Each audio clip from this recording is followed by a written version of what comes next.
terus berjalan, ikuti langkahnya. Di waktu imanku mulai goyah, dan bila jalanku hampir sesat, ku pandang Tuhanku penebus dosa. Ku teguh sebab Dia dekat. Tiap langkahku ku tahu yang Tuhan pimpin ke tempat tinggiku diantarnya, hingga sekali nanti aku tiba di rumah Bapa surga yang bakal. Dalam Tuhan saja harapanku, sebab di tangannya sejahtera. Bukannya Yerusalem yang baru, kota Allah suci mulia. Tiap langkahku ku tahu yang Tuhan pimpin ke tempat tinggiku dihantarnya, hingga sekali nanti aku tiba di rumah Bapa surga yang bakal. Di rumah Bapa surga yang bakal.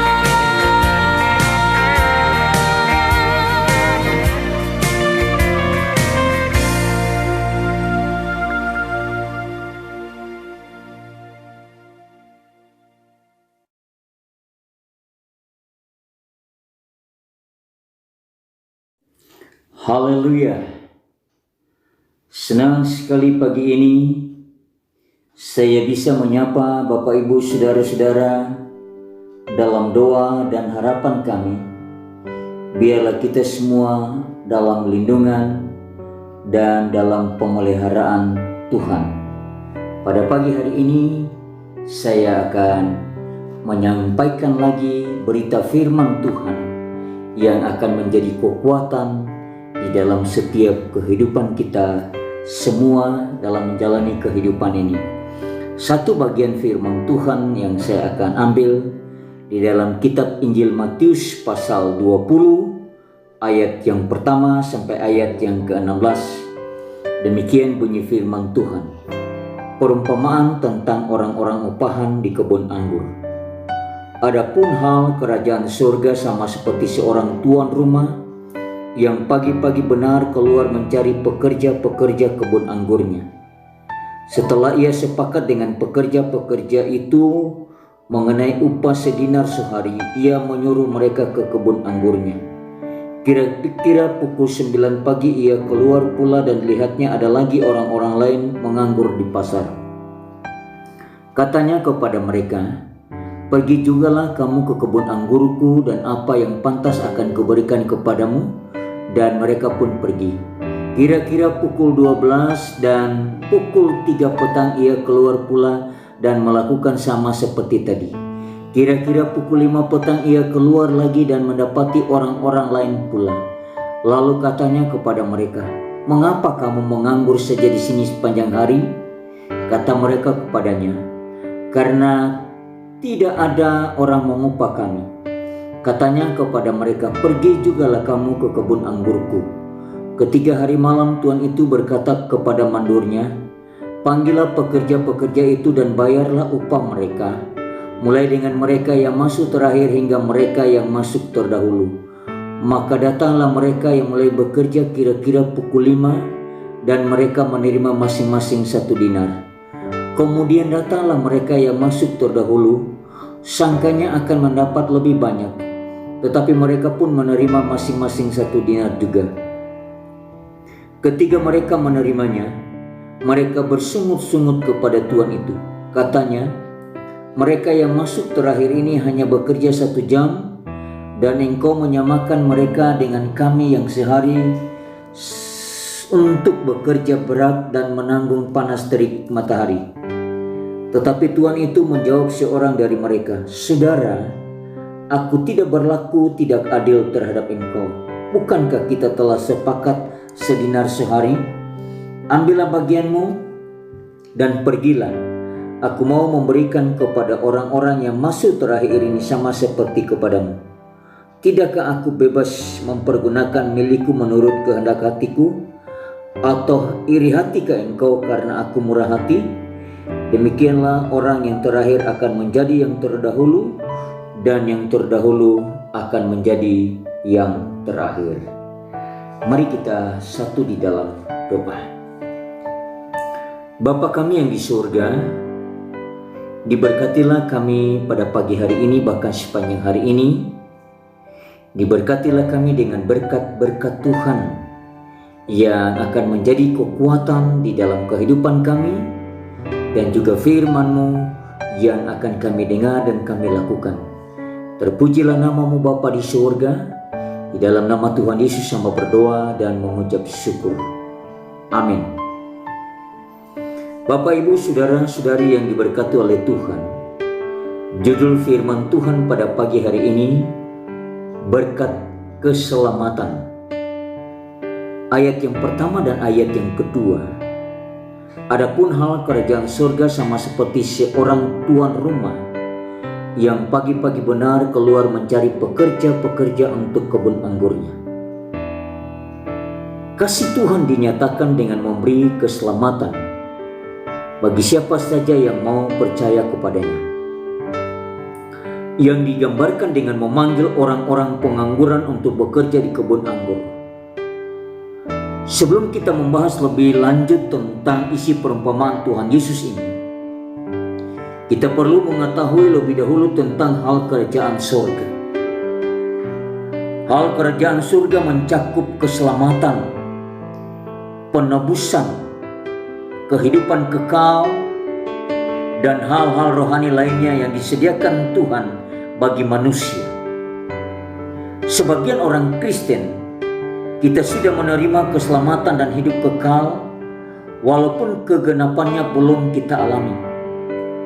Nanti pada saat kita menghadap Tuhan baru kita terima kehidupan kekal di surga, atau digenapi pada waktu Tuhan Yesus menjemput kita di awan-awan untuk naik ke surga.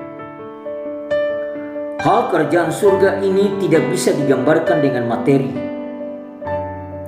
Karena itu Tuhan Yesus menceritakan dengan perumpamaan agar kita dapat menangkap maknanya dengan lebih jelas. Pemilik anggur yang pagi-pagi mencari pekerja-pekerja untuk menggarap kebun anggurnya menggambarkan Tuhan Yesus yang turun ke dunia mengambil rupa seorang manusia untuk menebus kita. Setelah pemilik kebun anggur sepakat dengan pekerja-pekerja, yakni setelah kita sepakat atau percaya kepada Tuhan Yesus yang menebus kita, maka kita berhak menerima keselamatan yang dalam perumpamaan ini digambarkan dengan upah 1 dinar sehari. Kebun anggur adalah gambaran sukacita, baik sukacita kekal yang telah kita terima dalam surga maupun sukacita di dalam dunia ini yang kita terima sebagai orang Kristen. Jadi orang yang telah menerima keselamatan harus senantiasa bersukacita karena Tuhan Yesus telah memasukkan kita ke dalam kebun anggurnya. Kemudian kita yang melihat ayat yang ke-7. Kata mereka kepadanya, "Karena tidak ada orang mengupah kami." Katanya kepada mereka, pergi jugalah kamu ke kebun anggurku.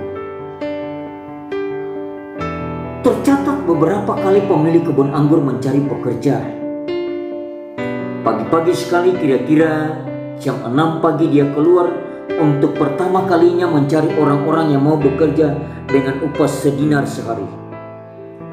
Kira-kira jam 9 pagi sang pemilik kebun anggur berbuat hal yang sama. Jam 12, jam 3 sore, dan jam 5 sore. Dia keluar mencari pekerja dan menjanjikan upah yang sama sebesar 1 dinar bagi siapa saja yang mau bekerja di kebun anggurnya. Bapak, Ibu, saudara-saudara yang diberkati oleh Tuhan, pekerja yang mulai menggarap kebun anggur pagi-pagi sekali menggambarkan orang-orang yang sejak usia dini sudah mengenal Tuhan. Sedangkan yang bekerja sore hari adalah orang-orang yang sudah berusia lanjut baru mengenal Tuhan. Ayat di atas mengatakan, pemilik kebun anggur menemukan orang-orang yang menganggur di pasar untuk dipekerjakan di kebun anggurnya. Dari sini kita belajar bahwa hidup di luar Tuhan itu ibaratnya orang menganggur. Tidak memiliki penghasilan, tatapannya kosong karena tidak memiliki harapan. Orang-orang yang menganggur saja sepanjang hari juga menggambarkan tentang orang yang lahir tidak memiliki atau tidak tahu tujuan hidupnya, tidak tahu kemana tujuannya pada saat dia mati nanti. Bapak, Ibu, saudara-saudari yang diberkati oleh Tuhan, jawaban orang-orang itu, tidak ada orang yang mengupah kami, menunjukkan bahwa tidak ada yang mampu menebus dosa manusia. Hanya Tuhan Yesus yang dapat melakukannya. Orang-orang itu bukannya senang berada di pasar yang pengap ataupun senang menganggur, tetapi mereka putus asa karena tidak ada yang memperkerjakan mereka. Artinya tidak ada yang melepaskan mereka dari dosa. Tetapi syukur kepada Tuhan, tidak ada yang terlambat di dalam Tuhan, kendati sudah jam 5 sore. Anugerah Tuhan masih terbuka bagi siapa saja yang menganggur atau belum menerima keselamatan. Kemudian ayat yang ke-10, Bapak Ibu yang diberkati oleh Tuhan. Kemudian datanglah mereka yang masuk terdahulu. Sangkanya akan mendapat lebih banyak, tetapi mereka pun menerima masing-masing 1 dinar juga. Bapak Ibu yang diberkati oleh Tuhan, jam kerja di kebun anggur telah usai. Saatnya seluruh pekerja menerima gaji yang mereka tunggu-tunggu. Yang dipanggil terdahulu untuk menerima gaji adalah pekerja-pekerja yang datang paling sore. Meski hanya bekerja paling sebentar dibandingkan rekan-rekan mereka yang lain, kelompok-kelompok pekerja yang bekerja mulai jam 5 sore ini menerima upah yang sama sejumlah 1 dinar. Melihat upah yang telah diterima rekan-rekannya tersebut, kelompok pekerja yang datang paling pagi-pagi menyangka mendapat gaji yang lebih besar. Prediksi mereka ini salah. Akibatnya kekecewaan mengisi rongga dada mereka. Dari sikap para pekerja ini, Tuhan Yesus bermaksud mengejarkan bahwa hal kerjaan surga jangan dihitung dengan hitungan bisnis. Bapak Ibu yang diberkati oleh Tuhan, Yohanes 3 ayat yang ke-16 berbunyi demikian. Karena begitu besar kasih Allah akan dunia ini, sehingga Ia telah mengurniakan anaknya yang tunggal, supaya setiap orang yang percaya kepadanya tidak binasa, melainkan beroleh hidup yang kekal. Perkataan Tuhan Yesus yang begitu terkenal ini menyebutkan bahwa barang siapa yang percaya kepadanya akan beroleh hidup yang kekal, titik. Tidak ada embel-embel lainnya. Di usia berapapun percaya kepada Tuhan, sejak usia dini atau saat sudah mulai tua, orang itu akan beroleh hidup kekal. Dan juga tidak ada yang menerima keselamatan separuhnya saja. penjahat yang disalibkan di sebelah Tuhan Yesus, yang hidupnya tidak karuan selama hidupnya, menerima keselamatan secara utuh saat dia percaya kepada penebusan Tuhan. Umur kekristenannya yang tidak sampai setengah hari itu dimulai saat dia berkata, "Yesus, ingatlah akan aku apabila Engkau datang sebagai Raja."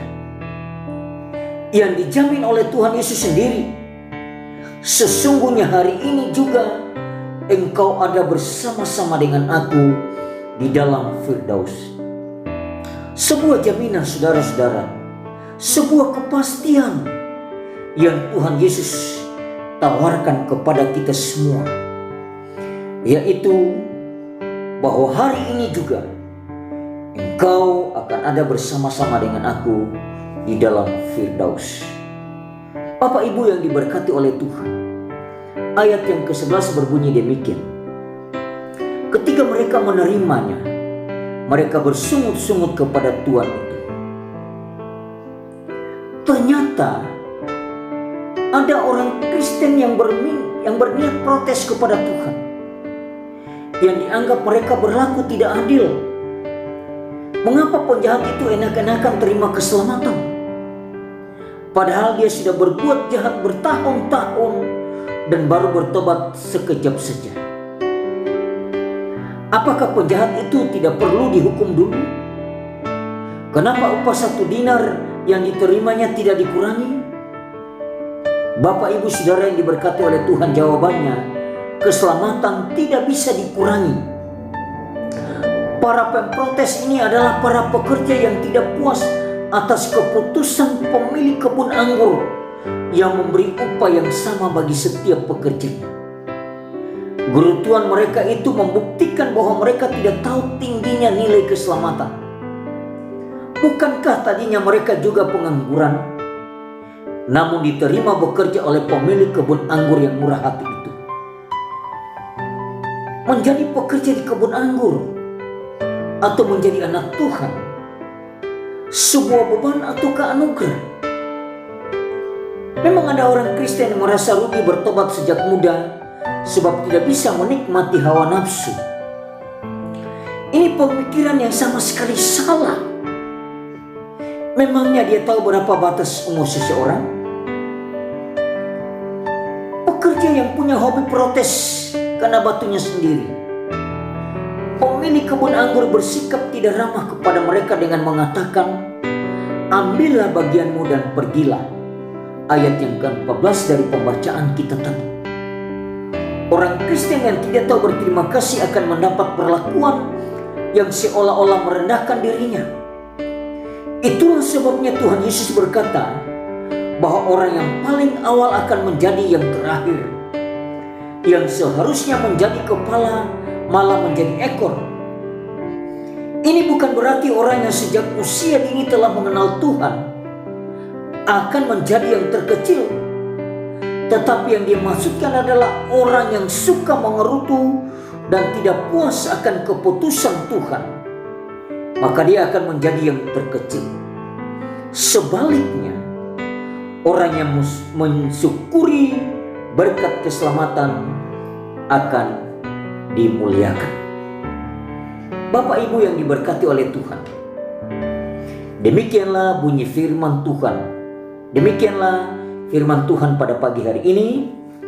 Kiranya firman Tuhan ini akan menjadikan kita hari ini memperoleh kekuatan, dan kita tetap semangat, dan kita tetap setia di dalam Tuhan.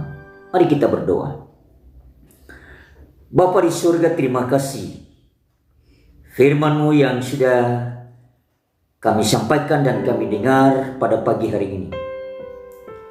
Kiranya firman-Mu ini Bapa di surga akan memberi dorongan semangat bagi semua jemaat-jemaat Tuhan untuk tetap setia kepada Tuhan.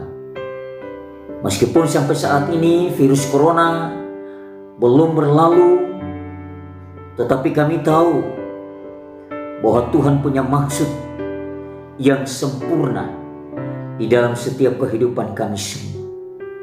Dan terima kasih Tuhan Engkau tetap menjaga kami. Terima kasih Tuhan Engkau tetap memelihara kami semua. Diberkatilah kami semua, orang-orang yang percaya kepada Tuhan. Inilah doa kami Bapa. Dalam nama Tuhan Yesus, hamba berdoa dan mengucap syukur. Amin. Selamat pagi. Tuhan Yesus memberkati kita semua. Salam dari kami, Auxil Pemimpin Korps Malang, Mayor Victor Tahadi beserta dengan keluarga.